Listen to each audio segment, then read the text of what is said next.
Is the Department of Homeland Security's former employee, Philip Haney, who has been revealing some fascinating insights into how Tashfeen Malik managed to be admitted to the United States to shoot up a San Bernardino Christmas party.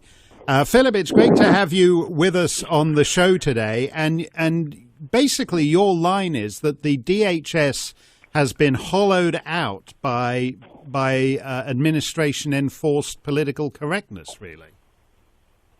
Yes, that's correct. That's my premise. And it was just reinforced recently in the big discussion about social media when the DHS spokesman said to MSNBC that they follow current law. That's good. Right. But also appropriately take into account civil rights and civil liberties and privacy protections. There's a lot of meaning in those few words, because that's exactly what happened in my case.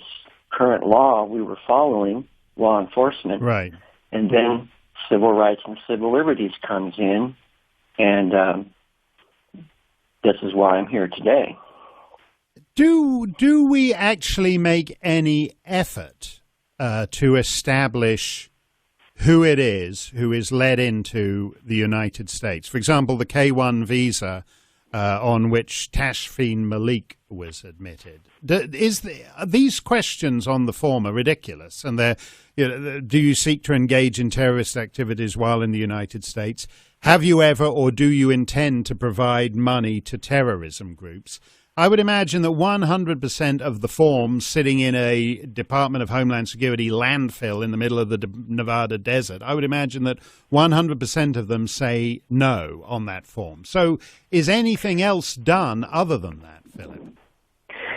Well, there are actually a lot of very capable law enforcement individuals who are well-trained. We have the equipment and the means to do it. But the Obama administration has handcuffed us, put us in what I call an impossible paradox.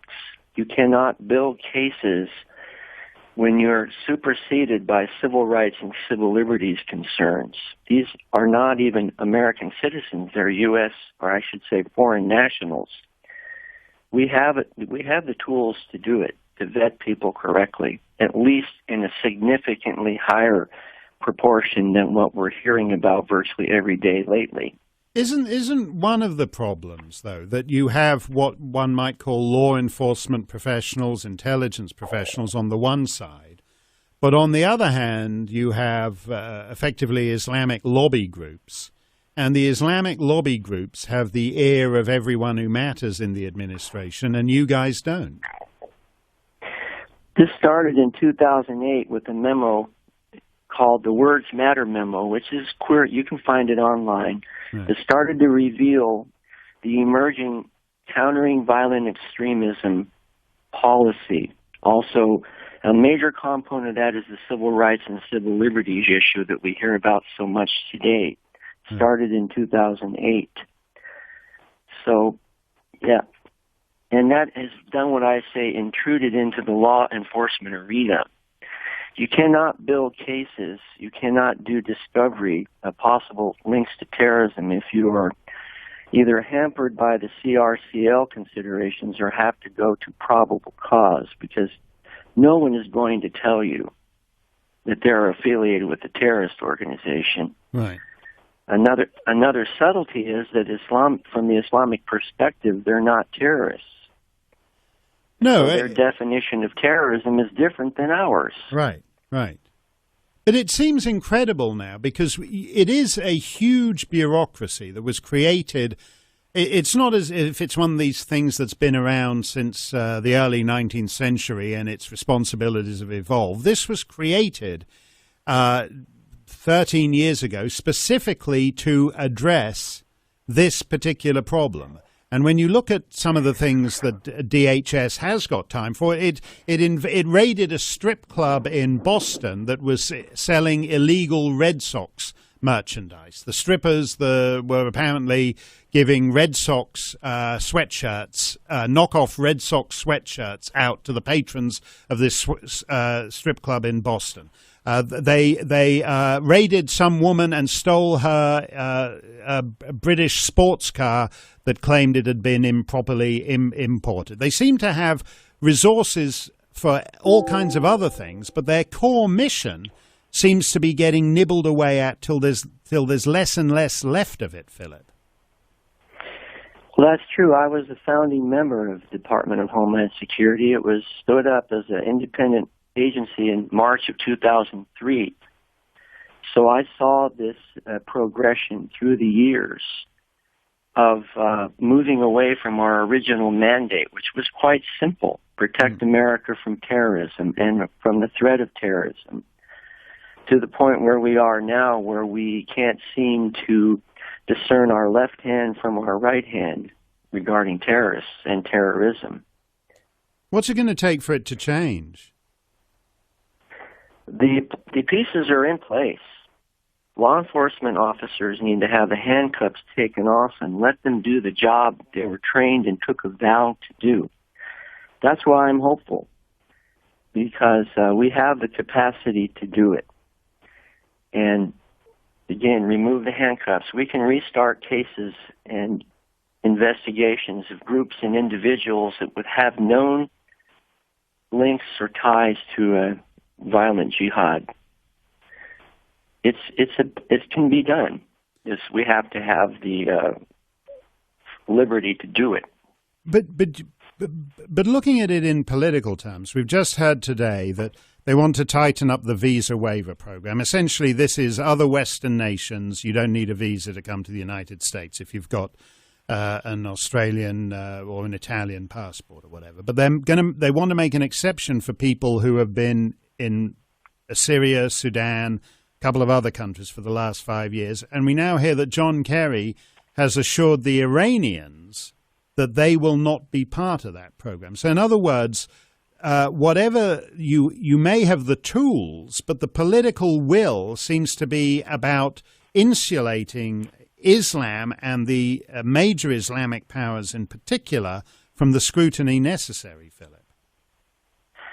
Well, there's one intriguing thing about the visa waiver program that isn't discussed in public, and that is many of the individuals from these countries have two passports. Right. They have one from their originating country, which they can travel on. And they have let's say, a UK passport, which they get the visa waiver program. So they're traveling essentially under two different identities. Right. There is data available that we don't have access that would connect that break. Yeah, we don't have access to it. Yeah, I've heard this before because if you take certain countries, where, as you say, certain Middle Eastern countries, people like to have a Canadian or Australian passport in the back pocket.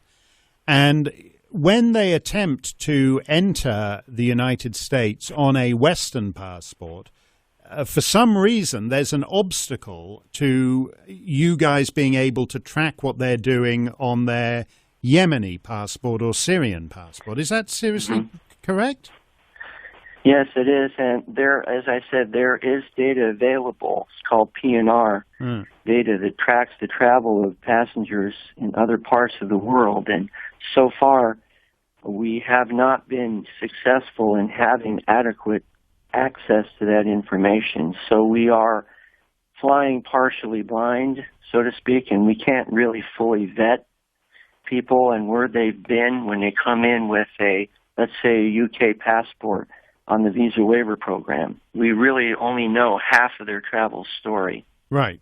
Because what they do is they will fly from Paris to JFK on a UK passport, but you won't know that they've just flown in from Pakistan on a Pakistani passport. Exactly correct. And I saw it myself numerous times as a CBP officer when I worked on the line processing passengers. I would ask them, do you have another passport? Right. And another example is Tamerlane Tsarnaev. He was a lawful permanent resident with a Russian passport. He traveled around Chechnya and Dagestan on his Russian passport, but came back to America with his green card. Right. So unless you asked him, where did you go, there's a blank space there. And it's in these blank spaces that these convulsive news stories like Tashfeen Malik killing 14 people in San Bernardino, and the reaction of the public is, well, everything about her becomes obvious in the 48 hours following the atrocity. There must be a way that it could be obvious before the atrocity. And you're saying it's not just that we're flying blind, but we've consciously chosen to fly blind for reasons of political correctness. Well, either chosen on one side or ordered to submit to these standards on the law enforcement. I'm speaking from a federal cop's perspective, what we're capable of doing versus what we are actually able to do on a day-to-day basis. And over the years, I called it the Emerging Submarine. We started to see the submarine emerge, and it's just gotten more and more obvious as time has gone on to bring us to the point where we are today, where we're severely hampered in our ability to do our job. That's a very good image, the emerging submarine. Philip Haney, thank you for talking to us. Philip, a whistleblower on some of these Homeland Security aspects of Homeland Security bureaucracy, specifically set up to protect us and ensure that a 9/11 doesn't happen again. And in fact, many of the people who ought to be under the greatest scrutiny of Homeland Security, in fact, are able to breeze through the system essentially undetected.